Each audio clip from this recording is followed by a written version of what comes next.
Someone's always watching me. Someone's always there. Has no face.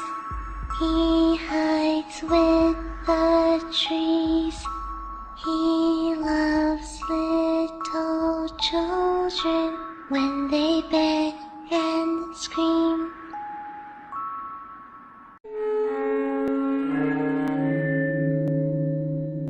Lo peor que hice en mi vida ocurrió hace 12 años, cuando tenía 16 años y vivía en Cleveland, Ohio. Fue en el principio del otoño, cuando las hojas estaban empezando a volverse naranjas y la temperatura empezaba a decaer, haciendo alusión al frío helado que estaba a pocos meses de distancia. La escuela acababa de empezar, pero toda la emoción de regresar y reunirse con los viejos amigos había sido reemplazada por la idea de que estábamos cautivos en un lugar que solo quería cargarnos de trabajo. Obviamente, mis amigos y yo estábamos dispuestos a hacer cualquier cosa con tal de recordar cuando no teníamos obligaciones, aquellos días de verano, libres de responsabilidades. A principios de ese año, cerca del fin del último año escolar, uno de mis amigos del trabajo, McDonald's, que algunas personas piensan que es algo poco convincente, aunque la pasé bien allí, me había enseñado una técnica para morir con ayuda de un asistente, y regresara en pocos segundos. Funcionaba así. El individuo tomaría rápidamente 10 respiraciones profundas y largas, y en la 10ª cerraría sus ojos, apretando los párpados fuertemente, conteniendo la respiración tan firmemente como le sea posible, mientras cruzaba sus muñecas sobre el corazón. Entonces el asistente le daría a la persona un abrazo fuerte desde atrás, apretando las muñecas de la persona en el esternón. En cuestión de segundos, el individuo que contiene la respiración pierde la conciencia. El asistente debe mantenerse firme para que la persona no caiga, rompiéndose el cráneo contra el piso. El efecto solo dura solo un segundo o dos, y no es parecido a ponerse en coma, pero parecía que hubieses estado fuera de tu cuerpo por horas y cuando retomas la conciencia, la sensación de desorientación, de no saber dónde demonios estás o qué estás haciendo allí, es impresionante. Sé que hay algunas personas que quedan ¿qué carajo? ¿Sois retrasado o algo así? Y sí, ahora sé que probablemente matábamos millones de neuronas cada vez que moríamos y creo que probablemente mi memoria también se ha visto afectada por ello. Pero yo era un chico de 16 años, aburrido como el infierno y pensaba que era genial. Obtener los efectos y las luces que uno ve luego de un puñetazo en la cara sin pasar por el dolor de recibir un puñetazo. Le diría de intentarlo para que lo pruebes por ti mismo, pero luego de lo sucedido, nunca se lo recomendaría a nadie. Otro efecto secundario interesante de esto, que fue en realidad, la causa real por lo que lo hacíamos, era porque mientras estabas fuera de tu cuerpo, siempre estabas lúcido y tenías sueños vividos, que podías recordar fácilmente al despertar, después de todo solo había dormido durante unos segundos. Éramos buenos chicos y nunca probaríamos drogas, así que para nosotros esto era lo que el LSD para un hombre pobre.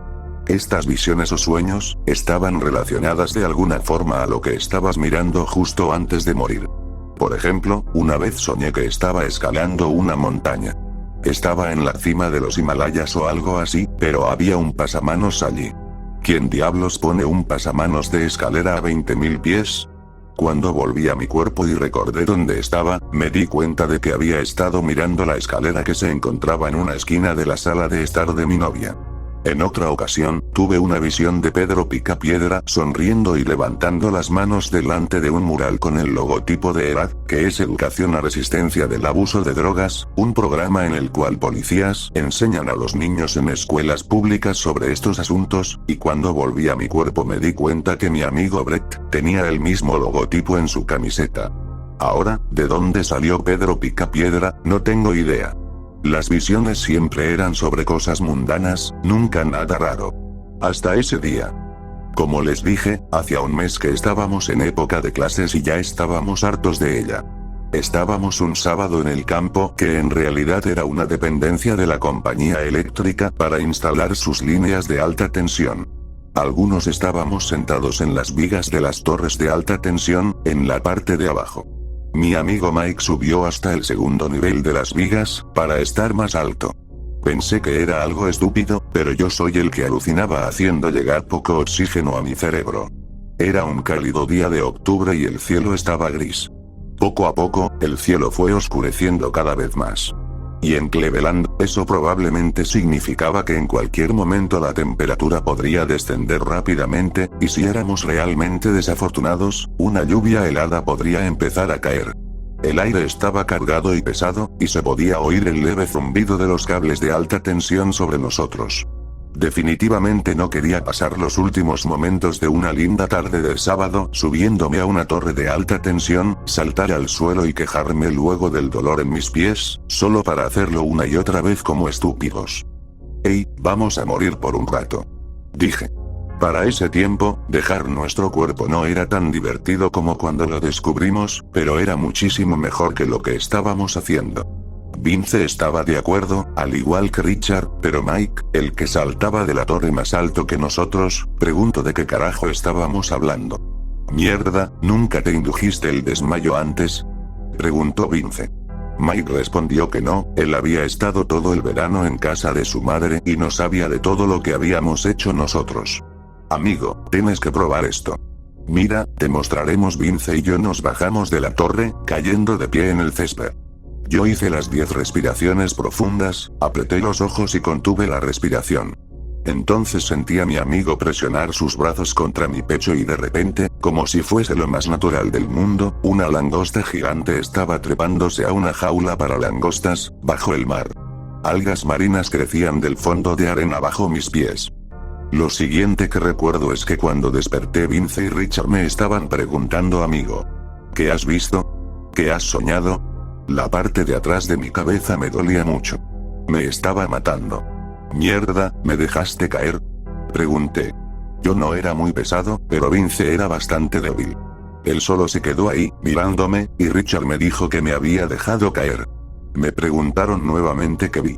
Me froté la cabeza y dije que una langosta, que estaba pellizcándole la cabeza a Vince con sus tenazas.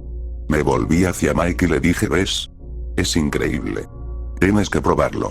«Y una mierda», respondió, «no me fío lo suficiente de ninguno de ustedes, lo suficiente como para hacer eso. Vamos, hombre. Tienes que probarlo. No es más peligroso que estar trepado allí. Te prometo que no te dejaré caer como este idiota lo hizo conmigo», le dije. Él miró de la forma que hacen esas personas cuando están decidiendo algo, si lo que están haciendo vale la pena el riesgo o la dificultad. Saltó de donde estaba, se incorporó y dijo: «Bien, solo una vez». Si al menos lo hubiese pensado un poco más, o se hubiese negado. Repitió las 10 respiraciones profundas, conmigo como asistente para asegurarse de que no caería. Contuvo la respiración y yo lo ayudé a caer en ese otro lugar. Es algo que siempre me lamenté, y cuando pienso en todas las cosas que desearía haber hecho de otra manera en mi adolescencia. Chicas por las que no me jugué lo suficiente, clases en las que tuve que haberme esforzado más y todas esas cosas que nunca tuve que haber hecho, como haberle dado ese abrazo de oso a Mike, llevándolo a un estado de inconsciencia. Sentí el cambio del peso muerto en mi pecho, y él era un chico robusto, así que me aseguré de dejarlo suavemente en el piso para que no se lastimara. Justo cuando tocó el suelo, volvió en sí. Despertó gritando: «¡Mierda! ¡Mierda! Aléjense de mí, aléjense de mí», gritaba, al tiempo que se levantó de un salto agitando sus brazos alrededor de su cabeza. Todos saltamos para atrás, con miedo de ser golpeados por su frenesí. Pero más miedo, que casi me cago en los pantalones, más miedo tenía de lo que estaba viendo. Después de unos 5 segundos, el doble de lo que tardábamos generalmente en darnos cuenta de dónde estábamos y qué estábamos haciendo, él se tranquilizó. «Mierda, mierda, mierda», jadeaba. Respiraba con dificultad, tomando respiraciones profundas. Se quedó allí, encorvado, hasta que cayó de rodillas. De espaldas a nosotros, comenzó a mecerse, retorciendo las manos y murmurando: «Santa Madre de Dios, ¿qué demonios has visto?», dijo Vince. Pero Mike no respondía. Me acerqué lentamente y a medida que me acercaba, le escuchaba sollozar en silencio. Eso en nuestro mundo de machos es castigado con la muerte, pero por supuesto nadie dijo nada. Apoyé una mano en su hombro. Pero en cuanto lo toqué, dio un grito y saltó para atrás golpeándose la espalda con la torre. Se abrazó a la columna de la torre, mirándonos con ojos desorbitados, una mirada de temor absoluto. Pensaría quizás que éramos demonios del abismo del infierno. Si en algún momento pensé que estaba bromeando con nosotros, esa mirada me sacó de mis dudas. Eso y lo que sucedió después, claro. Ninguno dijo nada. A los 10 minutos, Mike se había tranquilizado lo suficiente para que Richard lo acompañara a su casa. La temperatura había decaído y comenzó a llover. Le dije a Vince que me iba a mi casa, y le dije que nos veíamos mañana. Siempre pasábamos los días lluviosos jugando Mortal Kombat en nuestro SNES, pero no dijo nada. Probablemente quería un tiempo a solas para reflexionar sobre lo que había pasado, como yo. Al día siguiente fui a ver cómo estaba Mike, pero él y su familia se habían ido todo el día. Le pregunté más tarde cuándo se había ido, pero no me respondió. Creo que fue a un psiquiatra, puesto que cuando lo vi nuevamente, el martes, parecía estar mejor. Me imagino que utiliza algún medicamento para los nervios, pero eso son solo conjeturas mías. Los días siguientes nos juntábamos normalmente con los chicos, pero Mike permanecía en silencio, sin decir que había visto. Hablábamos de cosas sin importancia. No fue hasta el sábado siguiente cuando contó lo que pasaba. Estábamos caminando por una calle tranquila del barrio, hacia el puente peatonal de madera que cruza el arroyo. Yo hablaba de una chica mayor que conocía, cuando de repente, mientras yo hablaba, él dijo: "No voy a estar aquí mucho más tiempo". ¿Cómo?, dije yo. "Vendrán de nuevo esta noche, yo no creo que sea capaz de aguantar esta vez". ¿De qué estás hablando? ¿Quién vendrá esta noche, Mike? Las manos, las voces.